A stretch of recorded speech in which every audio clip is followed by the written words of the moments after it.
அன்பானவர்களே, அன்பு வணக்கங்கள். தொலைதூர உணர்வு, டெலிபதி என்பதை பற்றி நீங்கள் கேள்விப்பட்டிருப்பீர்கள் இல்லையா? ஒரு சிலருக்கு இதில் நம்பிக்கை இருக்கலாம், ஒரு சிலருக்கு நம்பிக்கை இல்லாமல் இருக்கலாம், சந்தேகப்பட நேரிடலாம். இது உண்மையா இல்லை கற்பனை கதையா என்று பேசுபவர்கள் கூட இன்றைய காலத்தில் இருக்கிறார்கள். இது 100% உண்மை. ஏனென்றால் உண்மை இல்லாத ஒன்றை சித்தர் பெருமக்கள் இந்த உலகிற்கு தந்து சென்றிருக்க மாட்டார்கள். சித்தர்கள் தன்னுடைய அனுபவங்களின் மூலமாக பல்வேறு விதமான ஆராய்ச்சிகளுக்கு அப்பால் தெல்லம் தெளிவாக அனுபவித்த பின்பே இதை சித்துக்களில் ஒரு சித்தாக வைத்து விட்டு சென்றிருக்கிறார்கள்.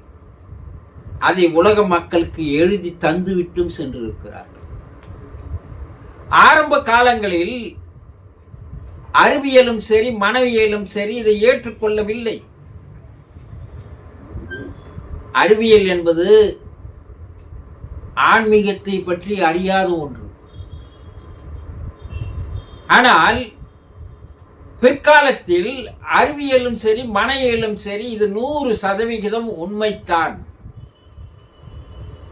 ஏனென்றால் இதன் அடிப்படையில் தான் பல்வேறு விஞ்ஞான கருவிகள் கண்டுபிடிக்கப்பட்டிருக்கிறது என்பதை ஒத்துக்கொண்டார்கள்.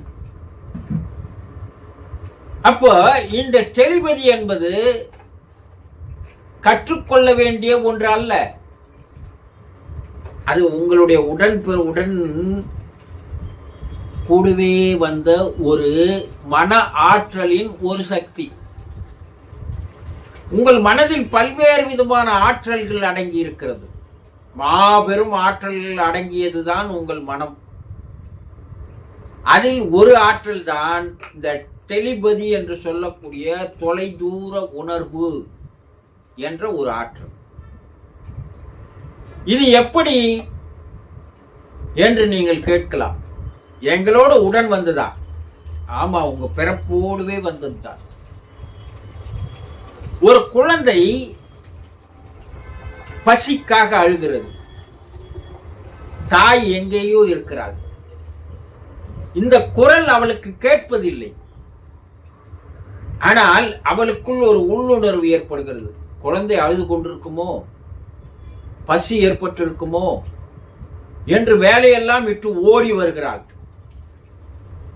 அவள் நினைத்தது 100% உண்மையாக அங்கே இருக்கிறது. குழந்தை பசிக்காக அழுகிறது. இது தொப்புள் கொடி உறவில் வந்த தொடர்பு. அப்போ இங்கு இருக்கின்ற குழந்தைக்கும் எங்கேயோ இருக்கின்ற தாய்க்கும் எது அதை உணரச் செய்தது, அறியச் செய்தது என்றால் இந்த தொலைதூர உணர்தல் தான். அப்போ பிறப்பிலேயே உங்களுக்கு வந்திருக்கிறது என்பது புரிந்து கொண்டீர்களா? ஒரு தாய் தன்னை விட்டு விலகி போகிறாள் என்பதை தெரிந்து கொண்டு அழ ஆரம்பிக்கிறது. அதுக்கு பேச தெரியாது. ஆனால் ஒரு தாய் 10 அடி தூரத்தில் வருகிறாள். அவள் உருவத்தை பார்க்கவில்லை. ஆனால் அந்த வருகின்ற அந்த தாயினுடைய மன அதிர்வு அலைகளானது பறந்து வந்து குழந்தையை உணரச் செய்கிறது. குழந்தை சிரிக்கிறது, சந்தோஷப்படுகிறது. இதை குழந்தை பெற்றவர்கள் வீட்டில் இந்த நிகழ்வுகளை எல்லாம் உன்னிப்பா பாருங்க. இதெல்லாம் பார்க்கவே தவறீங்க. தாய் வாசலுக்கு வெளியே நிற்கிறாள். உள்ளே இருக்கின்ற குழந்தை திடீரென்று சிரிக்கிறது, எகிரி குதிக்கிறது. என்ன? தன் தாய் தன்னை நாடி வருகிறாள் என்பதை எதன் மூலமாக அது உணர்ந்து கொண்டது? தாயினுடைய மன என்ன அதிர்வு அலைகளானது குழந்தையிடம் வந்து சேர்கிறது. இதை என்ன சொல்வார்கள்னா, தாயினுடைய வாசம் அவள் புரிந்து கொண்டான் குழந்தை என்று முன்காலத்தில் முதியவர்கள் சொல்வார்கள், பெரியவர்கள். அந்த தாய் தான் கட்டிய புடவையிலேயே அந்த குழந்தையை தொட்டில் கட்டி போடும்போது அது தூங்க ஆரம்பிப்பது எதன் காரணம் தெரியுமா? இதையெல்லாம் விஞ்ஞானம் கண்டுபிடித்திருக்கிறது. அந்த தாயினுடைய உடல் வாசம், அந்த வாசத்தை உணர்ந்து கொண்டு அது தாயினுடைய மடியிலேயே தூங்குவதாக கற்பனையில் அது தூங்குகிறது. அந்த வாசத்தை உணர்கின்ற அந்த ஆற்றல் குழந்தைக்கு இருக்கிறது சிறு வயதில். வேற யார் ஒருடைய துணியிலாவது நீங்க கட்டி போட்டு பாருங்க, அந்த குழந்தை தூங்காது. அதனால்தான் அந்த புடைவனுடைய வாசம். இதை வைத்துத்தான் கவி பேரரசு வைரமுத்து அவர்கள் பெண்ணுக்கு ஒரு வாசம் உண்டு, கண்டது உண்டா, கண்டவர்கள் சொன்னது உண்டா, இந்த ஆராய்ச்சியின் அடிப்படையில் அவர் எழுதியதுதான் இந்த பாடல். அப்போ ஒவ்வொரு மனிதனுக்கும் ஒரு பவர் இருக்கிறது. அதை என்ன சொல்றாங்கன்னா இஎஸ்பி பவர் என்று சொல்கிறார்கள். எக்ஸ்ட்ராடினரி சூப்பர் சென்சிவ் பர்ஃபெக்ஷன் என்று சொல்வார்கள். இஎஸ்பி பவர் உங்களுக்குள்ளும் இருக்கிறது. ஆனால் குழந்தை வளர வளர நீங்கள் அந்த ஆற்றலை அதை நீங்கள் என்ன செய்து விட்டீர்கள் என்றால், அதை தொடர்ந்து பயிற்சி செய்து வராமல் அதை நிறுத்தி விட்டதனால் உங்களிடம் அந்த இஎஸ்பி பவரானது, ஆற்றலானது, டெலிபதி செயலானது உங்களுக்குள் நடக்கவில்லை. இப்ப டெலிபதி என்பது என்னன்னா, எங்கேயோ ஒருவர் இருப்பார், நீங்கள் இங்கே இருப்பீர்கள்.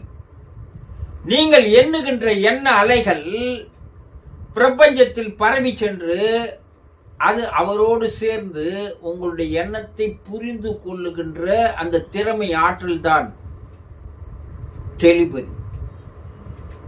அகத்தியர் எங்கேயோ ஒரு மலையில் அமர்ந்து கொண்டு தன்னுடைய செய்தியை டெலிபதியாக அடுத்த சித்தருக்கு அனுப்புவார். அந்த சித்தர் அவருடைய செய்தியை வாங்கி கொண்டு ரிசீவ் செய்து கொண்டு செயல்படுத்தியதாக பல்வேறு ஓலைச்சுவடிகளில் எழுதப்பட்டு இருக்கிறது. இன்று ரஷ்ய விஞ்ஞானிகள் மேலே இருக்கின்ற நிலாவில் இருக்கின்ற விஞ்ஞானிகளுக்கு கீழே அமர்ந்து டெலிபதி மூலமாக தான் செய்திகளை அனுப்புகிறார்கள், அவர்கள் ரிசீவ் செய்துகிறார்கள், மறுபடியும் செய்திகளை அனுப்புகிறார்கள் என்று விண்வெளி ஆராய்ச்சி கழகம் 100% உண்மை என்பதை வெளியிட்டிருக்கிறது. அப்ப என்ன, இது எப்படி நடைபெறுகிறது? ஒரு ஆமை இருக்குதுங்க, அந்த ஆமை கடற்கரை ஓரம் வந்து 10 அடிக்கு குழி தோண்டி முட்டைகளை இட்டு விட்டு கடலுக்கு 2000 அடி ஆழத்தில் போய் சேர்ந்து விடுகிறது. தன்னுடைய எண்ண அலைகளை அதனுடைய முட்டைகளுக்கு அனுப்புகிறது. முட்டைகளுக்குள்ள இருக்கும் அந்த குஞ்சுகள் அந்த எண்ண அலையை ஈர்த்து கொள்கிறது. இரண்டுக்கும் அங்கே ஒரு தொடர்பு இருக்கிறது, ஒரு உரையாடல் நடந்து கொண்டிருக்கிறது. இதை இன்றைய விஞ்ஞானிகள் கண்டுபிடித்திருக்கிறார்கள். ஒரு தொடர்பு மட்டுமல்ல, உரையாடலும் நடக்கிறது. எண்ணத்தின் மூலமாக உரையாடல் நடக்கிறது. குஞ்சு வெளியே வந்த பிற்பாடு அந்த எண்ணத்தினுடைய தொடர்பின் மூலமாக தான் அந்த குஞ்சுகள் எல்லாம் தன்னுடைய தாயை கண்டுபிடிக்கிறது என்பதை விஞ்ஞானிகள் கண்டுபிடித்திருக்கிறார்கள். எண்ண பரிமாற்றம். இரு உடல்கள் சேர்வதை என்ன சொல்றோம் நம்ம? உடல் புணர்ச்சி என்று சொல்கிறோம். இரு மனங்கள் சேர்வதை மனப்புணர்ச்சி என்று சொல்கிறார்கள். இதுதான் சரியான காதலுக்கு, நட்பிற்கு, பாசத்திற்கு, நேசத்திற்கு, பக்திக்கு கூட இதுதான் 100% உங்களுக்கு பலனை தரும் என்பதை சித்தர்கள் கூறுகிறார்கள். இந்த எண்ண பரிமாற்றம் என்பது ஒரு வழிப்பாதை அல்ல, இரு வழிப்பாதை. எண்ணத்தை அனுப்புவோரும் சரியாக இருக்க வேண்டும், எண்ணத்தை வாங்கி கொள்பவரும் சரியாக இருக்க வேண்டும். இருவரும் சம பலத்தில் இருக்கும்போது எங்கிருந்தாலும் எண்ண பரிமாற்றங்களை நாள்தோறும் செய்து கொள்ளலாம். இது எப்படி ஒரு வானொலி டெலிகாஸ்ட் பண்ணி ரிசீவ் பண்ணுகிறதோ அதேதான். இப்போது நீங்க சொல்றீங்க ப்ளூடூத் என்று சொல்லக்கூடிய விஞ்ஞான கருவிகளும் செயலும் அதுதான். எல்லா விஞ்ஞான கருவிகளுடைய செயலும் அனுப்புகிறது, வாங்கிக் கொள்கிறது. இதை கண்டுபிடித்ததே டெலிபதியை பேஸாக வைத்துதான் இந்த விஞ்ஞான கருவிகள் எல்லாம் கண்டுபிடிக்கப்பட்டது என்று விஞ்ஞானிகள் ஒத்துக்கொள்கிறார்கள். உங்களுக்குள் அந்த திறமை இருக்கிறது, ஆற்றல் இருக்கிறது, மகத்துவம் இருக்கிறது. உங்களாலும் இதை செய்ய முடியும். விட்டு போயிருக்கிறது, அதை மறுபடியும் தொடர்பு கொள்ளுங்கள். இதை பல மாத பயிற்சிக்கு அப்பால் உங்கள் எண்ண பரிமாற்றமானது நடக்க ஆரம்பித்துவிடும். இது ஆயக்கலைகள் 64 ஒரு கலை, சித்தர்களுடைய சித்தி கலைகளில் ஒரு அற்புதமான கலை. கற்றுக்கொள்ள ஆர்வமாக இருக்கிறீர்களா? தொலைபேசியில் தொடர்பு கொள்ளுங்கள். நல்ல காதலுக்கு, காதல் பரிமாற்றம் ஏற்படுவதற்கு இருவரும் எதிரெதிரே இருக்க வேண்டும் என்ற அவசியம் இல்லை. எங்கோ தொலைவில் இருந்து கொண்டு நாள்தோறும் தொடர்பு கொள்ளலாம். அருமையான கண்ணதாசன் பாடல், நான் பேச நினைப்பதெல்லாம் நீ பேச வேண்டும், நாளோடும் பொழுதோடும் உறவாட வேண்டும். இதுதான் பேஸ். இதை வைத்துத்தான் அவர் எழுதினார். டெலிபதி என்பது ஒரு அற்புதமான கலை. அந்த கலையை கற்றுக்கொண்டால் பல்வேறு சாதனைகளை, வெற்றிகளை நீங்கள் பெற முடியும். புரிந்து கொண்டீர்களா? சந்தோஷம்.